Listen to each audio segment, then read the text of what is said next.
Welcome back to the podcast, everyone. Today, my guest is a photographer and videographer I recently did a project with, actually. My first freelance project, actually, just to be honest with you, which is kind of sick. Exciting.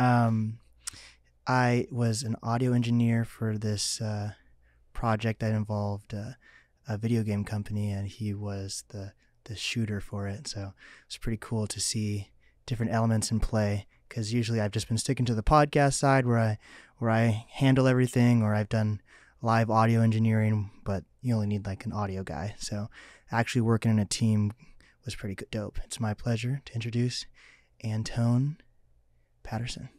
It's great to be here. It was definitely great to work with you too, especially seeing the audio side of things, like coming from like photo and video background. Like audio kind of scares the shit out of me because you can like look at the waveform but can't really see what's going on, and especially with how important it is in terms of like making sure it's recorded right, and can't really tell until you're like listening to playback in a sense. So it's really 100%. Cool to see that process. Yeah, it's everyone says like you can live with shitty video, but if like you have bad audio, no one's gonna check it out. Yeah. You know what I mean? So how'd you get your start in video and photography? Like, are you from Seattle originally?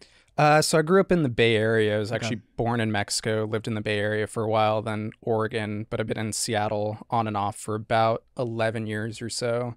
Lived in Edmonds. I went to Western Washington University for college, where I majored in political science, and I was going to go be a lawyer. And very glad I didn't end up doing that. I got the giant LSAT book and was like, do I really want to be spending 3 or 4 more years, hundreds of thousands of dollars on school? And so when I graduated college, I gave myself 3 months to pursue filmmaking, bunch of different other stuff. And kind of leading up to that, for the few summers before that, I taught a filmmaking class to like kids at a summer camp I worked at. So I was able to learn a lot through that and kind of learn to work with people, and especially teaching younger kids was a kind of a challenge, but really enjoyed it. And growing up my whole life, I really loved like movies, especially my grandma would take me to see these really boring black and white foreign films when I was growing up. And I actually really enjoyed those, because one thing about that, I was so young, I couldn't read the subtitles on screen. So I had to try and like figure out what was happening. And then but yeah, once I graduated college, I started out as an assistant editor over at Microsoft Production Studios, working for a gentleman I met the previous summer, and then kind of went off, did some stuff for T-Mobile, Microsoft, Amazon, a lot of different stuff like that. And then from there, kind of was able to get into some photography and other stuff. I was able to work as a production assistant on a few music videos in Seattle, which was kind of the big kind of creative birth for me of working with a lot of people I'd kind of grown up idolizing, seeing their process, and all really cool, nice people. And then from there started shooting concerts, and that's kind of my favorite thing to do now. Hell yeah. So would you say it all just came from kind of connections, or how much, because you went to school, you said, for law, political science. So how much did school help versus just meeting the right people at the right time?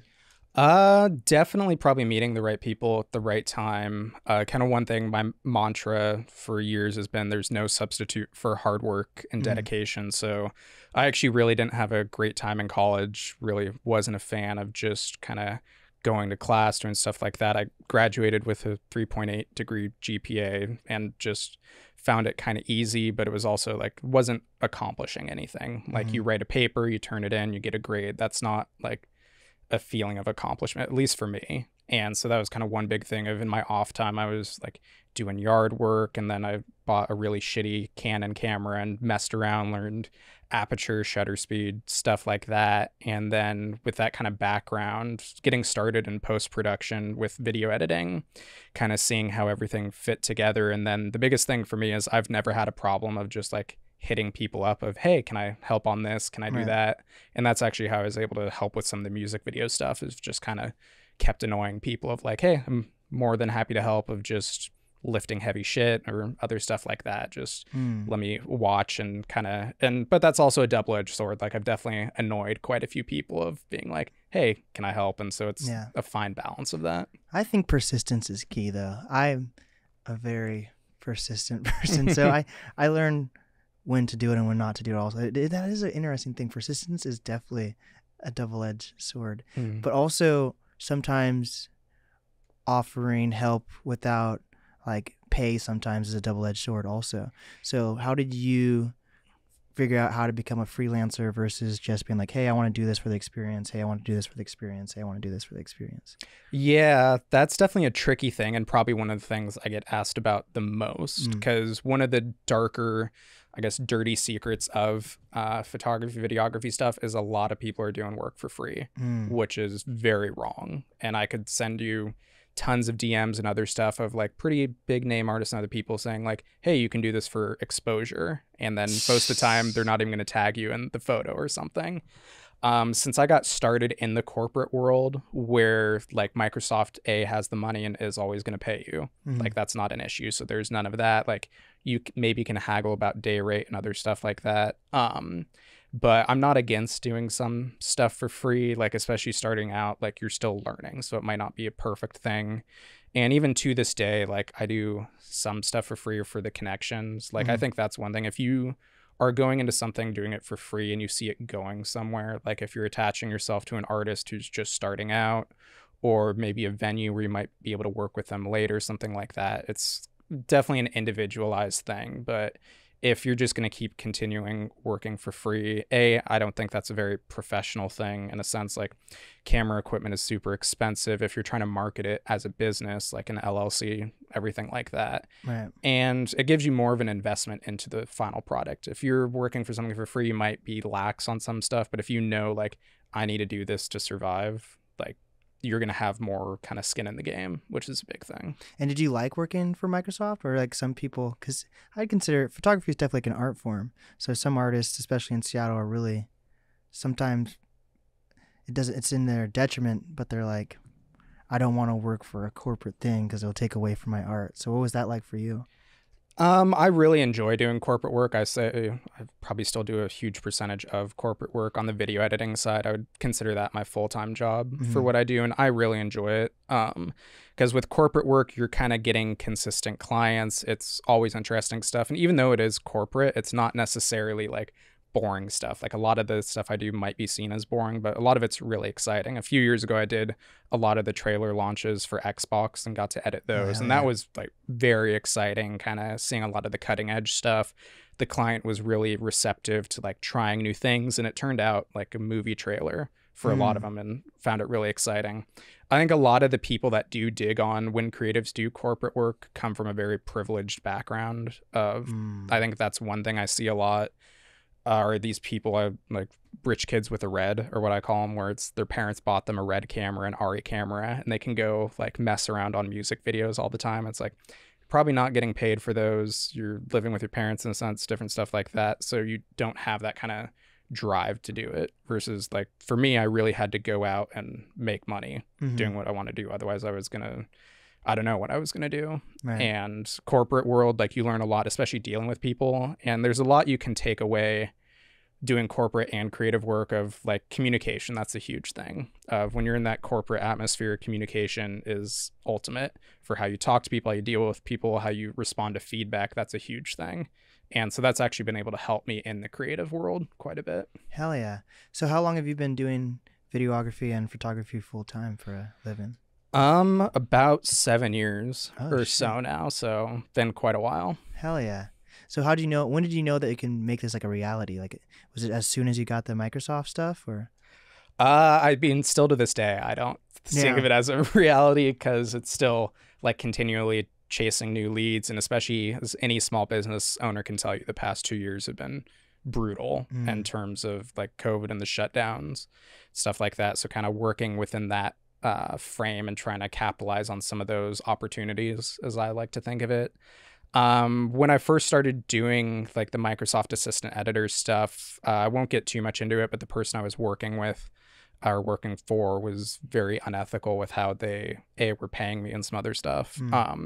And so once I did that split, I did some other random projects, got a full-time job at a video game company for a little bit and was doing some work for them. And once photo stuff started taking off more, but yeah, just kind of hitting up anybody and everybody. But still to this day, like very glad that I get to do it full time, because it's something I love. So even after a 10 or 12 hour day, I don't really consider it work.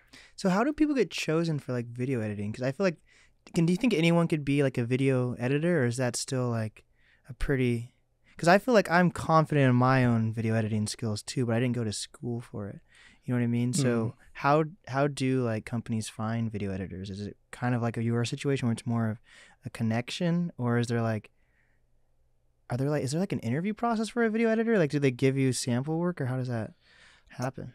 Kind of depends on the client and the project. Anytime anybody asks me, or anytime I talk to people about like they want to go in the film industry or something like that, the two things I always tell people is become a video editor, work in sound design, something like that, or work in grip and lighting. Essentially anything that you can be in a union for is a big thing in the industry. But video editing, I got into it by potentially illegally downloading a version of Premiere Pro years ago and messing around working on that and just messing around with it. And kind of the big thing with it is there's a lot of different workflows within Premiere, which I use Premiere probably 90% of the time. I do some DaVinci. I've messed around in Avid. But the biggest thing with especially corporate clients is the folder structure, workflow, handoffs, different stuff like that. So there's a lot of stuff that's super easy to learn, but may not be accessible to some people. If you go on my Instagram, or even I think I have a YouTube video about it, I kind of break down and show here's the folder structure, because I freelance at quite a few different places and everywhere uses pretty much the same folder structure. But getting into it, I think it's a lot of just trial and error, because editing, more than a lot of other things, everybody's going to do it a bit differently. And there's a lot of like similar kind of like specific things you need to learn. Like right now you're doing multicam, like switching the feed, and that's like a specific thing in Premiere, which a lot of my Microsoft work is like these kind of 3-camera, like Good Morning America type interview things.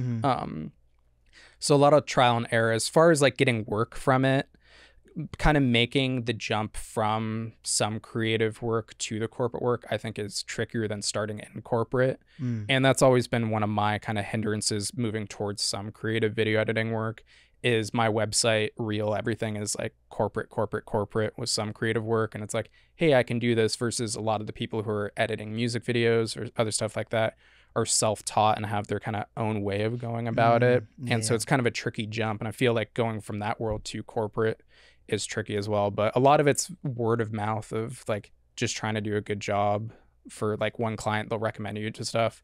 Luckily, doing some filmmaking stuff in Seattle, it is a really, really small community, which is nice. So everybody kind of knows everybody in the sense. And then like, once again, just like about every 6 months or so, I just do cold emails to different clients. If I haven't worked with somebody in a little bit, hey, like, remember me? Or if somebody's been really good, like, I want to dedicate my time to that company. Right. And just kind of, coming up with a reel of work and, apprenticing if possible. How do you feel about weddings? Like, I recently shot my friend's wedding. She just wanted me to do I think it was just the ceremony. So it was literally just, I had 2 different camera angles, and it was a comedian show.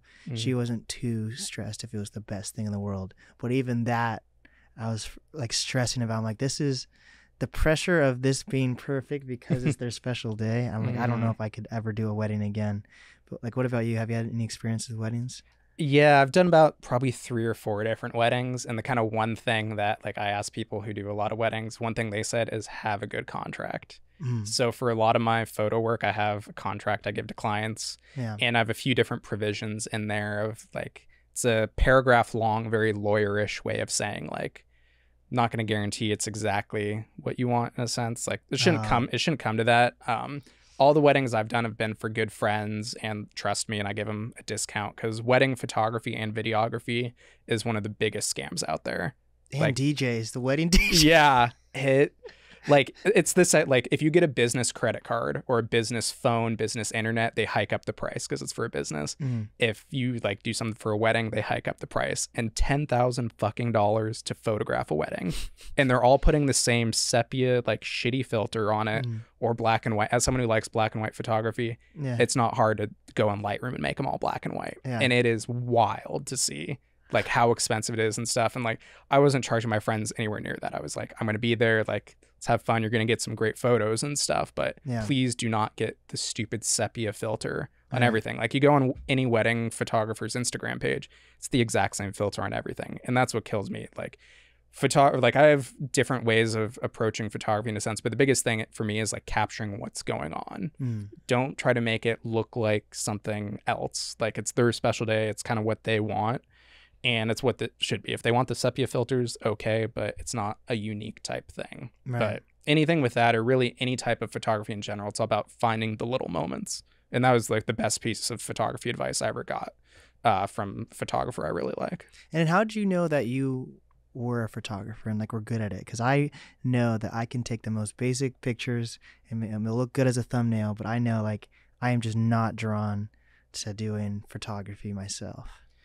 That's kind of one of the things I struggle with the most is kind of my identity as a photographer, even though that's what I do a lot and kind of what people see on Instagram. And when they like know me, they see me as like a photographer. Like I do a lot of nightclub photography on Cap Hill, met a lot of people, so they kind of see me doing that and know that.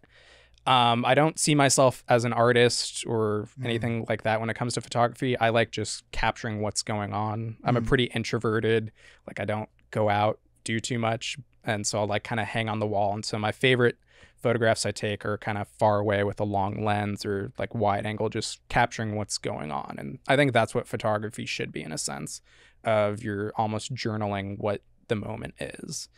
And I got started with photography of basically just taking like photos of my friends when we would do drunk shit in high school. And that's like my favorite photos to this day I took on my iPhone 4S of like my friends doing stupid shit over by Wedgwood and stuff like that, and kind of learning different stuff like that and capturing that authenticity. And then from there, like just going, like concerts are of course my favorite thing to photograph. Like, and why is that?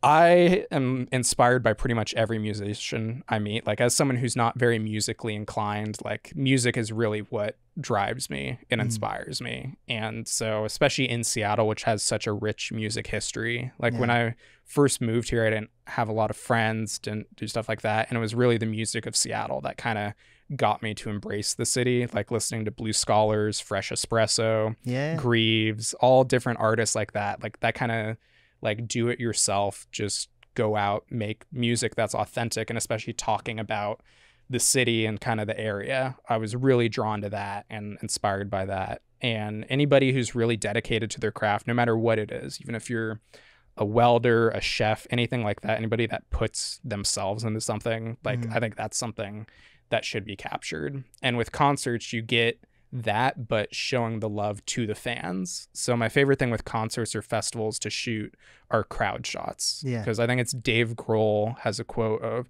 you sing a song to 10,000 people, 10,000 people sing it back for different reasons.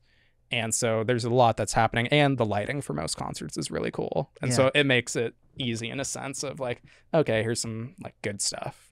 Yeah, I've tried to be a concert photographer one time for my friend's concert, and they're like, I'm not taking any of these pictures. I'm like, oh fuck. Like I have no, like, are you supposed to have the flash? I have no idea like what you're supposed to do in a concert picture. It's definitely one of the trickiest things to shoot because there's no like light really. Like you might have good stage lights, but it really depends on the venue. Like the bigger venue, bigger artists, they're gonna have more lighting and stuff. But if you're shooting someplace like the Crocodile, you're kind of fucked with lighting. Or even Numos sometimes. Like Numos has amazing lighting setups, but if it's not used fully, it can be super tricky, and you can't use a flash for any concert photography because that like distracts the artist. Yeah, see, I number one mistake, right? Yeah. And it's unfortunately something you do have to generally have nicer camera equipment that has a much lower aperture where you can shoot like with no available light, and then shutter speed, get it down. Like depending on how experienced I am and kind of in the moment, I can get the shutter speed down quite a bit. You can hike the ISO up a lot, but it's tricky because depending on the artist too, you only have the first 3 songs. So it's like, shit, I need to come up with at least a few good photos from that. Right. And why is the first 3 songs? It's so you're not in front of the crowd the whole time. Like it definitely depends. Like for like smaller artists, more local artists that are performing at Numos or the Showbox, you can maybe get access to the whole show. For larger ones, it's just the first 3 songs, if that, and then sometimes you even have to be the way back. Like I was shooting Zach Brown Band a few weeks ago, and I had to be way back at the sound booth, and I can't even release the photos, which sucks. But yeah, I always feel like something's gonna happen to those guys when the camera guys are going through the crowd and people are jumping up and down. I'm like, do people's cameras ever fall on the ground in those instances? Yeah, it's pretty gnarly, and especially as someone who's about 5'8" on a good day, like I can't really do a lot of that stuff. And as I've gotten older, when I was younger, I could go through that stuff, and I do different nightclub photography on Cap Hill at Chop Suey every weekend, and that's going through a crowd of like 500 drunk people with my like pretty nice camera equipment. And the thing I'm most worried about is someone spilling a drink on it. Like I have a good strap set up and other stuff, but you never know what's going to happen. So luckily the camera and the lens I use are kind of my like B camera and they're insured, so if anything happens. But yeah, I've seen lenses fall, especially like if you're swapping a lens, that's the biggest time. So you want to like always have a hand on it stuff. But yeah, depending on the concert too, it can get gnarly. Like this past summer I shot Day In Day Out Fest at the Seattle Center, which was awesome. There was a band called Turnstile, which I'd never heard of them before, blown away by them. But giant mosh pit of people going. I got some really good photos of it, but I also got severely bruised. So it's that kind of double-edged sword. Yeah, those mosh pit ones could be rough, or if the crowd just so like. Yesterday I was at Freak Out Fest. You know what Freak Out Fest was? Oh, yeah, one of my favorite photographers, Travis Trott, was photographing it. Hell yeah! And this one guy, they were called the Mystery Lights. And people were just like losing their shit over this band, this mosh, and I was like, I was not like this one guy and his wife were like somehow got wine and were drinking it up front, and then people started moshing and it got spilled over them and they were pissed. I'm like, it's a concert. What do you expect's gonna? It definitely depends on the artist, but you got to watch out for the middle-aged people who like got the babysitter for the kids and are now wine drunk. Like that's what you get, some weird crowds with those, and depending on the artist, luckily like who it's going to be, kind of, it's like, okay, I can expect this crowd. Or if it's like some kind of EDM rave thing, like those are the worst crowd and generally the worst people. But yeah. Yeah, I was at this charity event what was that, Saturday, and it was Ben Gibbard and Soul. I think it's Soul. Is it Soul or Saul? I'm SOL.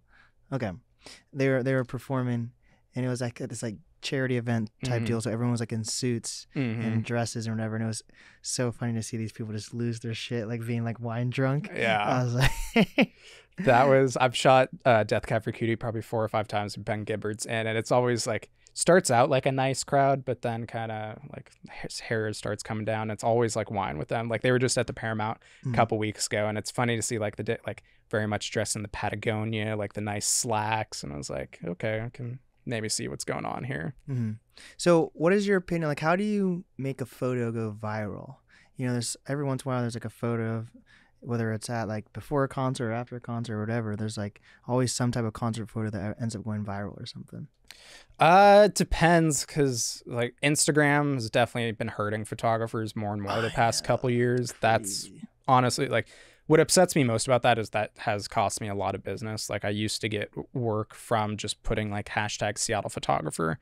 People would look that up, but my reach, like right now, I think I have about 4,000 followers on Instagram. And when I go through the insights, it's showing it to maybe 50 of my followers, which is wild. So I used to get hundreds and hundreds of likes and other stuff like that, but the reach is more important. Like I don't care if you like the photo or not, but the reach of at least showing it to people, because that's kind of what we all signed up for with using Instagram. Like the only personal stuff of mine I post on there are photos of my dog, and because people love dog photos, and those kind of help with the reach sometimes.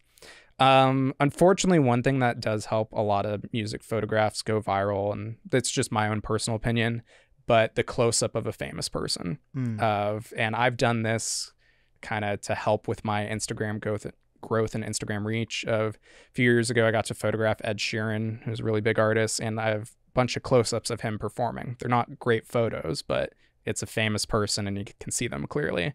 And people in the fan pages, like you get, especially like he has a big following and kind of these creepy fan pages that follow him. And there's a few other artists that have that too. Greta Van Fleet was another one, and just reposting it. But it really depends. Like there are a ton of talented concert photographers out there, especially in Seattle, like people who are way better than me in a sense of like just showing a different view of it. And that's one thing I like to see. If I see a bunch of people photographing one concert, you're kind of seeing everybody's different perspective and how they edit it. But I like, for me, my favorite thing are wide shots of just staying back, seeing everything unfold, especially if there's great lighting, getting a lot of members of the band, and then kind of just real emotion or people smiling. And then the big thing is just the little moments. I think that's a huge thing. Like my favorite photo I've ever taken was from a band called Jungle, and I love Jungle. Cassie, yeah. I love and that. they were at the Showbox. They had amazing lighting. I was in front for the first 3 songs. I was getting ready to leave, and I was looking. I was like, "Holy shit!" The lighting in the Showbox, like, it was this orange yellow light. It was beautiful. Yeah. And then this person like puts up their hands, and I like whip up my camera, take a bunch of shots, and I was like praying that one of them was in focus. It like turned out well. Yeah. Get home, and then I got a bunch of but one specific one, and I think I've like it pinned on my Instagram. I printed it out and have it actually hanging in my room. Hell yeah. And it was just like the right moment, the right time. Nobody else had their hands up except for this person, and it was just like, it was perfectly centered, and it was just like, holy shit, like that's like just a little moment, which is cool. So what are photographers doing now? Like, do they have to make their photos reels somehow, or like how do you get exposure? Is there other platforms they're looking at to post things on now, or? I've heard Reddit is actually surprisingly good. A friend of mine who runs a video production VFX company in Boston, he made this really, really cool Breaking Bad thing, and I believe in the Unreal Engine, where he took like a bunch of the little symbols and kind of props from Breaking Bad and made this kind of one-shot thing, and it's amazing, like truly incredible VFX work. And he put it on Reddit, like on a Breaking Bad forum, and it got tons of reach and stuff. And like, it was also a very positive like community, he was saying, where everybody was like, oh, that's really cool, and resharing it. I see reels a lot. It's something I should be doing more, I guess. For some stuff it does work, like for the nightclub photography I do for Dance Yourself Clean. I take like 300 photos a night and then send them 150 and then edit some on my own. And for that makes a pretty good reel. Or I do go through a roll of film every 3 to 4 months, can make that into a reel. The hard part is, like, since Instagram started as a photo sharing app and kind of platform, that's what I like doing more. Yeah. And especially it's more of like, my grandma has an Instagram just to see my photos, and it's like my grandma to see them and other stuff like that. And it's just kind of silly if like people follow you on Instagram for a reason, and they should be able to see the photos, and for them to not do it. And especially people who use it for work, like some of the bigger photographers or different brands and companies, and I think musicians too are really hurt by it. Yeah, because they're putting up like a 3 or 4 minute version of a song that's probably not going to track too well for the 15-second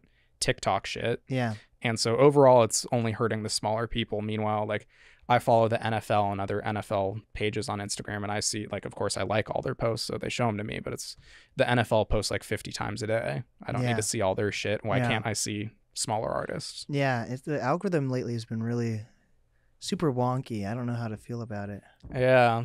I'm more confused by anything than, like, why don't they just tell us kind of what to do? Yeah. In a sense, why does it have to be secret? And like, kind of, you're showing like OnlyFans type stuff, and that's of course going to track well. Yeah. But like, I don't know. It's so crazy how many fake accounts are being made of girls lately. Yeah. There's going to have to be something that comes around, and it's going to be towards guys. I feel like something's going to eventually happen. Actually, I know what it is.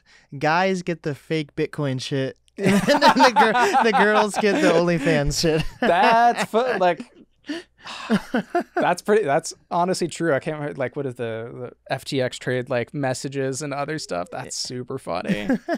Now, and especially with all going on, like, I have some friends who are really into Bitcoin and all of that stuff, and it's interesting to see. So is there like a hierarchy to cameras, or is it, because I know for like certain like DJ software, Serato, for video editing, it's Adobe. Some people would say for phones, it's iPhones and then Androids. But what is it like for cameras? For cameras, the biggest thing I tell people is the best camera is the one you have on you. Like, I have an iPhone like 10, it's one of the older ones, and I love how it takes photos.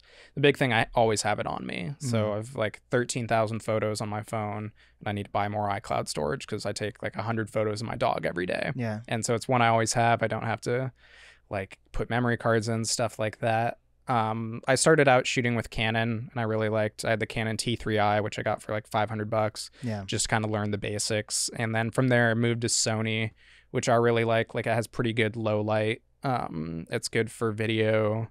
But I like, that's one thing too I see on Instagram all the time with the Instagram reels of like these kind of gear nerds who get super into like, oh, you're shooting Nikon and other stuff, and it's like, who gives a shit? Like, you can't tell once you take the picture, most likely. yeah, it's like Nikon is good, Sony's good. Like, they're all pretty. They wouldn't be as big if they are. Right. If they weren't good. Like, Sony is really expensive. That's kind of one of the bigger drawbacks from them.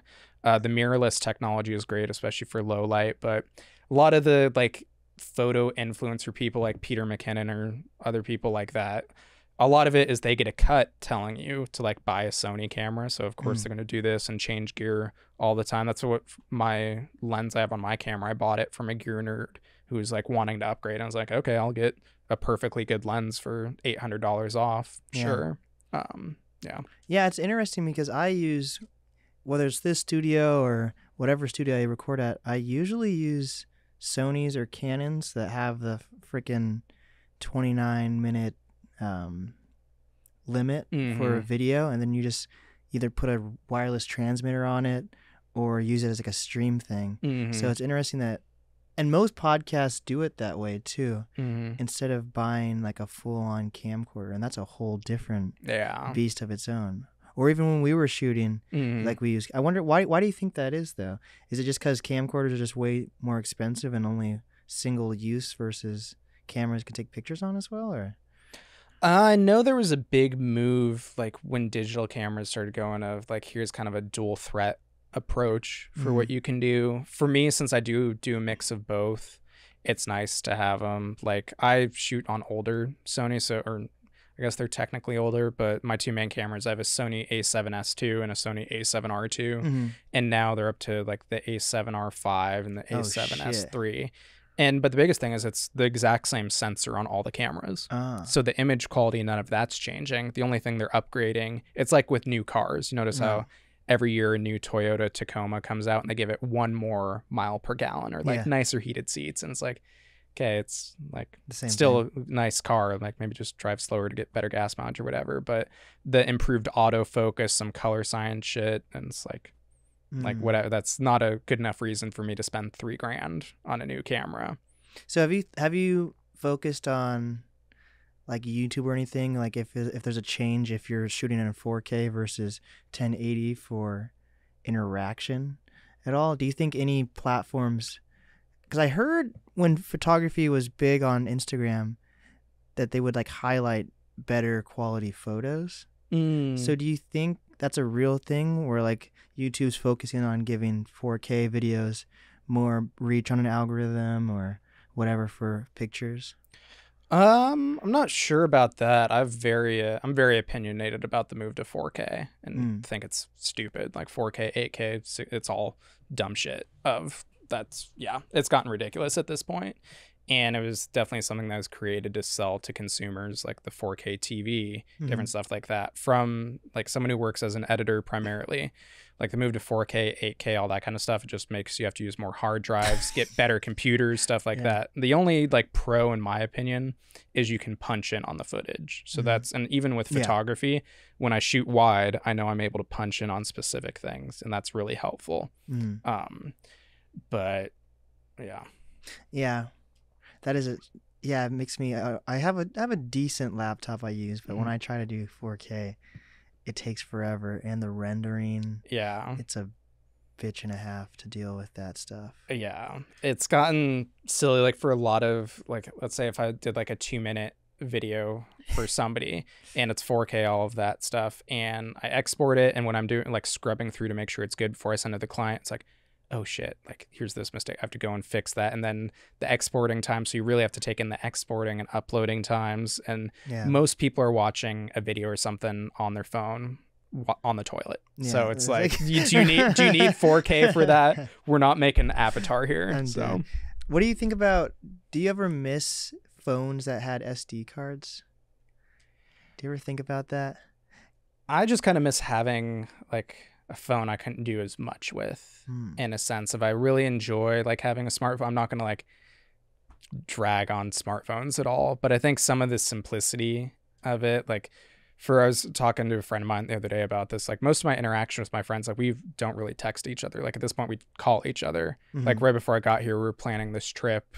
We're going to Montana in February for some work stuff. Yeah. And it was this group chat going back and forth. It's like, this could be accomplished on a phone call way easier. But for SD cards, I think it would be nice because just plugging it into the computer is a big thing versus like the cloud and other stuff can sometimes be a mess. Yeah, I don't know how I feel about the cloud. Sometimes it's awesome overall, but like if you have slow Wi-Fi or downloading things, like downloading anything in 4K like we were talking about takes forever. So I don't know. It would be, or like even if like sometimes I do. Do you ever do any editing like on your phone ever?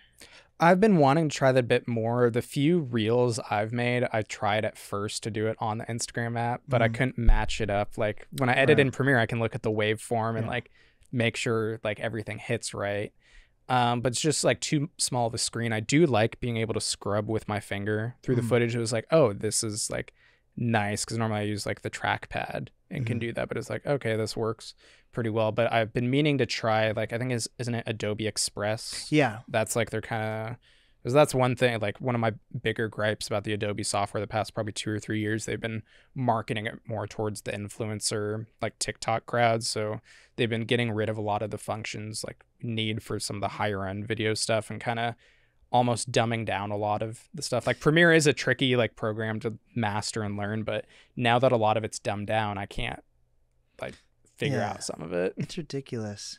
That always like even throws me off as like a creator, that people can just post something on TikTok and it goes viral. That shit's wild to me. It's in the past like year or so, and I've like talked to different companies and interviewed different stuff. It's now like part of the interview process is like, you made anything for TikTok? And it's like, probably it's not hard. It's what, 15-20 seconds. Like that's not it's not exactly a tricky skill to learn. And that's kind of like one of the bigger things I get a lot when I interview for different jobs, different companies, different artists. It's like, oh, you haven't done this specific thing before. It's like, it's not hard to learn that. Like kind of what I tell people, like I have a friend who's a carpenter, can make chairs, he can refinish your floor, do all sorts of different stuff. Anything carpentry related, he has you. And whether you're hiring a photographer, videographer, video editor, something like that, like I may not have done this like comedic thing before, but it's not, I'm still using the same tools. So it's just a different kind of like wheel route. Like people like, and I'm not sure if companies just don't know that or different artists don't like understand that, but it's like you're hiring the whole package in a sense. So I think there's when like an everyday person thinks of a artist photographer or a concert photographer, they think that you're probably like best friends with the artist. Like how often is it that you're actually like able to meet an artist versus you're talking to their management or the venue or whatever? Really depends on the artist and things. So like definitely the bigger artists, you don't really get to interact with them, or a lot of it's through their manager. And kind of depends too. I've been doing some work for a member of the Seahawks the past few like probably 2 or 3 months, and I've been working directly with him. For like more local artists, you get to work with them directly. For some of the bigger ones I've shot, it's either through their manager, through their like publicist, different stuff like that. But really kind of depends on the artist and kind of their level. And the hardest part with that too is trying not to be the annoying guy. So if you do get the access to the artist and communicate with them, to not over communicate. And that's kind of why I prefer to sometimes go through a manager, because their whole job is to deal with people. So it's like dealing with them is a lot easier. And kind of if you're nervous, like when I first met a couple of the bigger artists I've done some work for, it's like definitely nervous, and more so like not nervous of meeting them, but like nervous of not wanting to fuck up. Here's like a big opportunity, here's someone, and definitely with a couple of them I have like probably fucked up. So. What's your most wild like artist interaction story? Wildest artist interaction, that kind of depends. Probably the worst. Okay. That I won't say it was an EDM duo, and they were at the Paramount, and I got to meet them a bit before show. And they had kind of famously gotten in trouble and gotten kicked out of a festival in Portland for trying to beat up a security guard. And the security guard, they were just like, yeah, these guys were huge dicks. and like go to meet them before. It's like, hey, like I'm Antone, whatever, and they're like, whatever, and like just trying to flex, like get photos and stuff. Like didn't even say hi. We're just drunk pieces of shit. And it's like, okay, whatever. Like that's their choice to treat a person that way. Like still gonna shoot the show. They have good lights and stuff, and they're pretty big, so it would look good. And then they get on stage, perform, and like people make fun of EDM a lot of like, oh, it's the same song over and over. They legitimately played the same song 8 times in a row. Like they were just so out of it that I guess they didn't know or what. And it was at the Paramount too, which if you've ever been to the Paramount, it's like this nice regal, super nice theater. Here was like a bunch of like EDM people and like pasties and other stuff, and they were on stage. Like it was very interesting, but it was a good show. Like got to go on stage, get some good shots, and they were interacting with the crowd a lot. But yeah, most people I've worked with are super nice, like especially Seattle artists are great. Yeah, 100%. Well, what's next for you? Got any big projects coming up you want to promote? Big projects coming up. Kind of big thing is always just looking for the new thing. Like I got to photograph a University of Oregon football game a few weeks ago and had an amazing time doing that. Like I love football, grew up watching football a bunch. One of my cousins actually played in the NFL for a very short amount of time and would love to like go out, shoot a Seahawks game, different stuff like that. But really anything that's new and exciting, like love music videos, but yeah, I'm pretty much down to do anything and just kind of keep learning, keep meeting people. Hopefully next year do a few more weddings and stuff, but just kind of see what's out there. That's the big thing of I've had people approach me with different types of projects. It's like, oh, that sounds fun. I've never done that before. So good challenge. And what is some advice that you have for up and coming artists, creators, influencers? As far as advice, I would say kind of try to find your own lane of what you're good at and what you like to do. I think that's the big thing of if you're doing something you like, you're going to do a better job of it.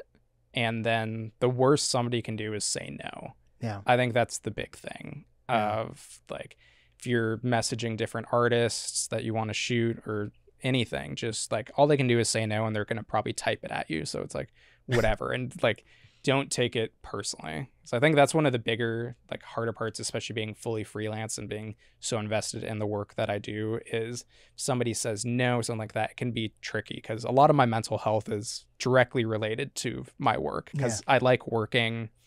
And if I'm not working, I'm not happy. And so it's like if people are saying no or like it is also very cyclical in the timing. So like winters can be a bit slower for especially corporate work. So it's like, what are some different avenues of work I can do? And Santa pictures. Yeah, Santa. That's actually, I will be for my girlfriend's family, be doing some Christmas photos for them here in a few weeks. And hell yeah. I'm dead. Well, what's the easiest way to reach you again? My Instagram is at Antone Photo. Feel free to DM me, like, comment, anything. Down for advice. I'm always down to give people advice, like especially if you want to shoot concerts. Like it's really easy to do. There's a lot of people out there that want concert photographs. There's a lot of Seattle artists that are always looking for photos, or even like people's Bumble, Tinder, Hinge photos. Like I've made quite a bit of money taking Tinder photos. And is that a thing? Is that a market? Is that a market? Oh yeah, that is a huge market, especially for like, think of it this way. So it's like I was on like the apps for a little bit, and like girls get good photos because they like ask each other, hey, take my photo, like more open about it. And then like much more photogenic. Like guys, like I've always heard the thing of it's a guy with a fish. Like that's what like most Tinder photos are, just guy holding a fish. So that's an automatic left swipe. So for all of my friends, like one of my friends that is now married, I took his Bumble photo, and then but it's fun. I see when I was on the apps, I saw a lot of the photos I took, especially the nightclub photos at Chop Suey that I do. Wow. See those on there all the time. And I would always be like, hey, I took that photo and stuff. But yeah, if you want to... You owe me a drink. Yeah, you owe me a drink. But it was fun because it was like, oh, I don't like... Because they see a giant flash because it's like pitch black. So they don't actually see like me. And it was like, oh, that's funny. But yeah, Hinge, Bumble, pretty much anything. Like people want their photo taken. They want good photos taken. And kind of what I tell people too is if you can get into corporate work or just find a way of making money with what you do. That's one thing with a lot of the like rappers or other musicians I've worked with, like learn engineering, learn sound. That's a huge marketable do something that very few other people can, Yeah. and then charge money for it. 100%. Yeah. Well, this has been the NAST podcast with Antone Patterson. And we did it.